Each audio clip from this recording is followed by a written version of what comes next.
جی سیر کامران صاحبہ on point of order. جی بہت شکریہ اسپیکر صاحب. میں بھی جو اور لوگوں کو اور ممبران کو بھی بولنے کا موقع دیا جائے. میں ابھی شیر افضل صاحب کو موقع دینا چاہ رہا ہوں, پلیز.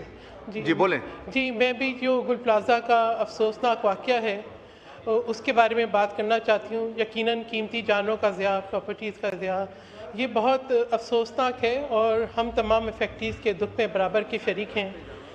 اس واقعے کی شفاف تحقیقات بھی ہونی چاہیے اور ڈیفینیٹلی وہ اقدامات بھی لیے جانے چاہیے کہ دوبارہ اس طرح کا واقعہ نہ ہو. مگر یہ واقعہ کسی ایک شہر کا, یہ ایک صوبے کا نہیں ہے. جب بات ہم سیفٹی سیکیورٹی آڈٹ کی کرتے ہیں تو میں سمجھتی ہوں پورے ملک میں ہر جگہ پہ ہونا چاہیے. ہمیں کسی سانحہ کا انتظار نہیں کرنا چاہیے. میں تو یہ کہوں گی کہ پارلیمنٹ ہاؤس میں یقیناً جو ہے وہ فائر سیفٹی سسٹم ہے, لیکن پھر بھی میں کہوں گی میں نے کبھی ڈرل ہوتے ہوئے نہیں دیکھی. پارلیمنٹ لاجز کا بھی, باقی جو ہمارے کیپٹل میں جو بلڈنگز ہیں ان کا بھی, تمام ملک میں جو ہے سیفٹی سیکیورٹی آڈٹ ہونا چاہیے اور ہمیں جو انٹرنیشنل سٹینڈرڈز ہیں ان کو فالو کرنا چاہیے. یہاں پہ اسپیکر صاحب میں جس بات پہ میرا کنسرن ہے اور جس بات پہ میں افسوس کا اظہار کرنا چاہتی ہوں, جب کوئی حادثہ ہوتا ہے تو ہم یہ امید کرتے ہیں کہ قومی یکجہتی دکھائی جائے گی, ہم ایک دوسرے کے ساتھ کھڑے ہوں گے, ہم بہتری کی کوشش کریں گے, ہم جو لوگ افیکٹیز ہیں ان کے دکھ میں شریک ہوں گے. لیکن یہاں پر پوائنٹ سکورنگ کی گئی. کل جو وزیر دفاع کا جو سٹیٹمنٹ ہے اس پہ مجھے بہت دکھ ہوا کہ آپ وزیر دفاع ہیں, آپ بات کر رہے ہیں آمریت کی, آپ کو عامر یاد آ رہے ہیں. آپ نے کہا کہ لوکل باڈیز الیکشن ہونے چاہیے, تو سندھ میں تو ہیں.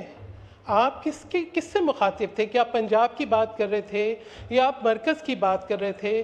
پنجاب جہاں پر جو ہے جب الیکشنز کی تاریخ آتی ہے تو کوئی قانون آ جاتا ہے, مرکز جہاں پہ الیکشن کی تاریخ آتی ہے تو آرڈیننس پہ آ جاتا ہے. تو ڈھکوسلا کیا تھا؟ ڈھکوسلا 18ویں امینڈمنٹ تو نہیں تھی. ہاں ڈھکوسلا ایک اور آرڈیننس ضرور تھا جو صدر مملکت کے سگنیچر ان کے اسینٹ کے بغیر آیا, اور اس کے بعد ایک اور ڈھکوسلا ہم نے دیکھا کہ وزیر اعظم کی سفارش سامنے آ گئی کہ ایک ایسا آرڈیننس جس پہ صدر مملکت کے دستخط نہیں ہیں, ان کے اسینٹ نہیں ہیں, اس کو وڈرا کرنے کی ایڈوائس دی گئی.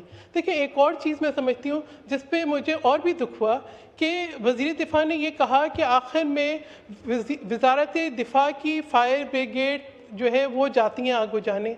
تو کیا یہ دفاع صرف کسی ایک وزیر کی ہے, یہ پاکستان کی نہیں ہے؟ کیا ہم جب قدرتی آفات آتی ہیں, جب حادثات ہوتے ہیں, تو کیا ہم سب ایک زبان نہیں ہوتے؟ کیا ہم ایک دوسرے کے ساتھ کھڑے نہیں ہوتے؟ تو یہ جو انہوں نے بات کی میں سمجھتی ہوں یہ تقسیم کو, انتشار کو, یہ کیوس کو بڑھانے والی بات ہے, اور اس کو میں سمپلی نہیں